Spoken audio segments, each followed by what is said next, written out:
English defence league, Tommy Robinson उसके head हैं English defence league, और मैं लगातार ये कहता चला आ रहा हूं कि जो इलीगल इमिग्रेंट्स हैं, जो यूके में जाते हैं, यूरोप में जाते हैं, उनकी हरकत ऐसी, मैं इलीगल इमिग्रेंट्स के बारे में बात कर रहा हूं, मैं लीगल के बारे में बात नहीं कर रहा हूं।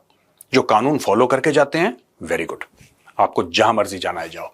जो इलीगली आते हैं फिर झूठ बोलते हैं, फिर वहां पे झूठ बोलते हैं कि साहब हमारा तो बड़ा मामला खराब हो गया है और हमारे ऊपर बड़ा जुल्म हो रहा। कोई जुल्म किसी के ऊपर नहीं हो रहा, सब झूठ बोल रहे हैं। अगर जुल्म हो रहा है तो आप किसी भी देश में चले जाइए जहां पे आपके ऊपर जुल्म ना हो।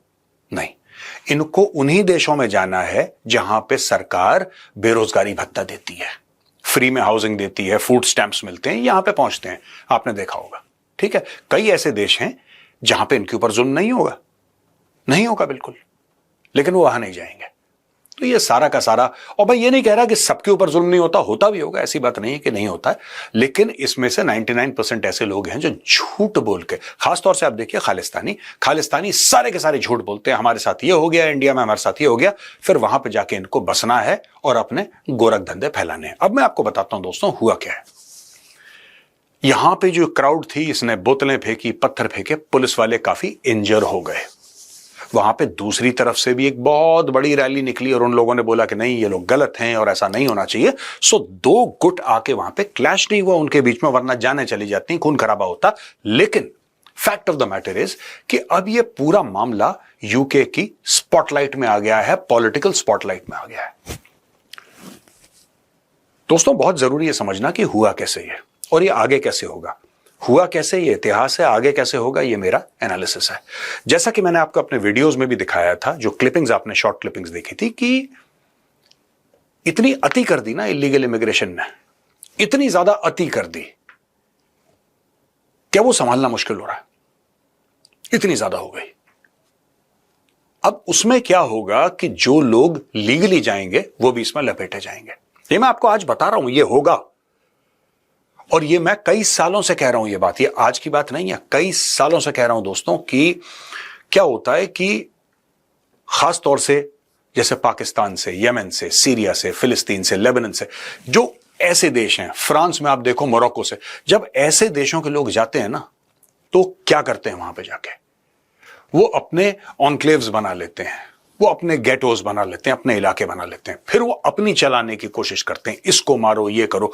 देखिए एक बहुत बड़ा वहां पे एक कॉन्वर्सेशन का पीस है, लीगल मामला है, बहुत खतरनाक और बड़ा, जिसको कहते हैं कि डरावना मामला, यह है ग्रूमिंग गैंग्स का। यानी कि यंग ब्रिटिश गर्ल्स को उनको उठाया जाता है, या पाकिस्तानी इसमें मुलव्विज रहते हैं, ज्यादातर पाकिस्तानीज हैं इसमें। मैं ये नहीं कह रहा कि 100% पाकिस्तानीज हैं, बट ज्यादातर पाकिस्तानीज हैं। People are on record they have said that it's maximum Pakistanis who do this. ये फिर गलत हरकतें करते हैं, ये गलत हरकतें करते हैं यंग लड़कियों के साथ, 11, 12, 13, 14, 15, 16 साल की लड़कियों के साथ। और ये एक वहां पे एक सिस्टम बना दिया इन लोगों ने ग्रूमिंग गैंग्स का। अब क्या हो रहा है कि जब जो भी हैं इंग्लिश डिफेंस लीग के मेंबर्स हैं या जो एंटी इमिग्रेशन वाले हैं, वो ये देखते हैं कि यार इमिग्रेंट जो है ना, ये जो बाहर से आ रहा है, इलीगल इमिग्रेंट है, वो गलत काम कर रहा है। जब वो देखते हैं गलत काम कर रहा है, फिर उसके खिलाफ ऐसे रिएक्शन होते हैं। और दोस्तों रिएक्शन ना, कभी भी आप उनको मीटर नहीं कर सकते, कभी भी आप उनको कंट्रोल नहीं कर सकते। एक बात ध्यान रखना, आप रिएक्शन जो होता है वो डिस्प्रोपोर्शनेट होता है, खासतौर से वो रिएक्शन जो बहुत समय तक हुआ ना हो, वो अंदर बिल्डअप होता रहता है, वोल्केनो के जैसे धीरे धीरे बिल्डअप। जैसे स्प्रिंग को आप कंप्रेस कर देंगे, फिर एक दिन जब स्प्रिंग छूटती है तो बिल्कुल आसमान की ओर उछल के जाती है। उसी प्रकार से जैसे वोल्केनो है, जिस दिन वोल्केनो फटता है फिर गांव के गांव ले जाता है अपने साथ। यही यूरोप में हो रहा है और स्पेसिफिकली यही आज की तारीख में यूके में हो रहा है। अब दोस्तों लोग बात करने लगे हैं सड़क पे आके इलीगल इमिग्रेशन के ऊपर। लोग कह रहे हैं कि साहब जो इलीगली लोग आते हैं ये गलत है, बिल्कुल। अब दोस्तों अगर 1,00,000, 1,25,000, 1,50,000 की भीड़ है, सबका दिमाग एक जैसा होगा नहीं, राइट। इसमें कई लोग ऐसे भी होंगे जो कि इमिग्रेशन के खिलाफ हैं, वो सिर्फ इलीगल इमिग्रेशन के खिलाफ नहीं है, सिर्फ इलीगल इमिग्रेशन। देखिए जो कानून तोड़ के यूके में आ रहे हैं, सिर्फ उनके खिलाफ नहीं, कुछ ऐसे भी लोग होंगे, व्हाइट सुप्रीमेसिस्ट भी हो सकते हैं, I am guessing, I don't know for sure, but I'm guessing that there could be people who will say that everybody who's not white should get out of UK. कल लोग ये बोलेंगे। तो जो लोग कानूनन आए हैं यूके के अंदर, people who have made UK their homes, who are respectable citizens, who pay their taxes, who follow the law, वो लोग भी इस लपेट में आ जाएंगे। ठीक है ना, वो लोग भी इस लपेट में आ जाएंगे। आज की तारीख में इंग्लिश डिफेंस लीग के सामने कुछ लोग खड़े हो गए और ये बोला कि नहीं साहब, ये लोग तो गलत कर रहे हैं और रेफ्यूजीज आर वेलकम। मैं एक बात बताता हूं, ये अंग्रेज को, गोरों को बहुत बड़ी गलतफहमी है। इमिग्रेंट अलग होता है, रेफ्यूजी अलग होता है। ठीक है, and I can tell you for sure, and I can tell you and with a lot of conviction I can tell you this, most of the people who come to UK are not refugees. They are economic immigrants. That's it. They have no love lost for the UK. They've come there to make money. And that's no problem. And that's no problem as far as I'm concerned. That is no problem. You go anywhere you wish. You make money. It's a globalized world. But your first act of entering into a country cannot be breaking the law. My problem with illegal आपको India में नहीं लगता है problem है? यहां पे बांग्लादेशी आके बैठ जाते हैं, रोहिंग्या आके बैठ जाते हैं, आपको बुरा नहीं लगता? वैसे उन लोगों को भी बुरा लगता होगा। अब होता क्या है इसमें, मैं आपको बताता हूं कि जो हिंदुस्तानी वहां पे हाईली क्वालिफाइड गए हैं, ठीक है, कोई वहां पे हो सकता है कि कोई डॉक्टर हो, कोई इंजीनियर हो, कोई वकील हो, राइट, कोई प्रोफेशनल हो, सर्जन हो, कोई साइंटिस्ट हो, रिसर्च स्कॉलर हो, कोई कॉर्पोरेट में काम कर रहा हो, जो कि लीगल रास्ते से गए हैं, वो भी इन सारी की सारी चीजों में लपेटे जाएंगे।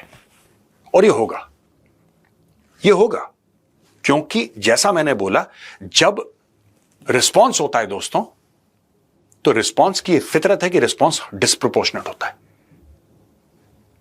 उदाहरण के लिए, अगर एक इमिग्रेंट ने, जो कि इलीगल है, वो बोट से आया है, कैसे भी आया, वो इलीगल इमिग्रेंट है, किसी ने मर्डर कर दिया, किसी ने चोरी कर दी, किसी ने वो करा, 8-10 केस हो गए, तो एक तासुर बन जाता है। फिर एक थॉट प्रोसेस आपका तैयार हो जाता है कि यार ये लोग तो होते ही ऐसे हैं। ये नॉर्मल ह्यूमन टेंडेंसी है, ये लोग तो होते ही ऐसे हैं। हमने इनको शरण दी, इन्होंने तो हमें यह बोला था कि अपने देशों में हमारे ऊपर जुल्म हो रहा है, हम बड़े परेशान हैं, फलाना ढिमका, ये सब हमने इनको शरण दी, अपने घरों में इनको जगह दी, और ये तो हमारी खंजर डाल रहे हैं पीठ में। अब दोस्तों, इस चीज का कोई इलाज नहीं है किसी के पास, कम से कम मेरे पास तो नहीं है। मैं सिर्फ आपको यह बोल सकता हूं, वहां पे जितने भी इंडियंस हैं, राइट, और ये बात मैं इसलिए नहीं कह रहा क्योंकि टॉमी रॉबिन्सन ने एक रैली कर दी, no, I am telling you that illegal immigration is bad for the UK, is bad for Europe, it's bad for the United States of America, and it's bad for India. It's bad. These people need to be sent back. Because they're making, many of them, 95%, I'm sure there are genuine refugees. But most of these people are making fools of the system, and this is what is angering the common Brit. वो परेशान हो रहा है कि यार तुम तो बेवकूफ बना रहे हो, you're taking advantage of our kindness, you're taking advantage of our generosity. You come, you don't want to mix, you don't want to assimilate into British culture. You have your own enclaves, you have your own ghettos, you want your own laws. Our people are not safe, the women are not safe, kids are not safe. अब जब ये सारी की सारी चीजें हो जाती है ना दोस्तों, फिर पुश बैक होता है। और फिर मैं तीसरी बार आज बोलूंगा कि रिस्पॉन्सेज आर नेवर डिस्प्रोपोर्शनेट। फिर बम फटता है, और यह बात मैं पिछले 2 साल से लगातार बोलता चला आया हूं कि होगा होगा होगा। ये तो राइट विंग वाले हैं भाई, ये राइट विंग वाले हैं, आप फार राइट भी कह लो इनको, दैट्स ऑल्सो ओके। अगर ऐसे ही चलता रहा इलीगल इमिग्रेशन, आप फाशिस्ट फोर्सेस भी देखेंगे।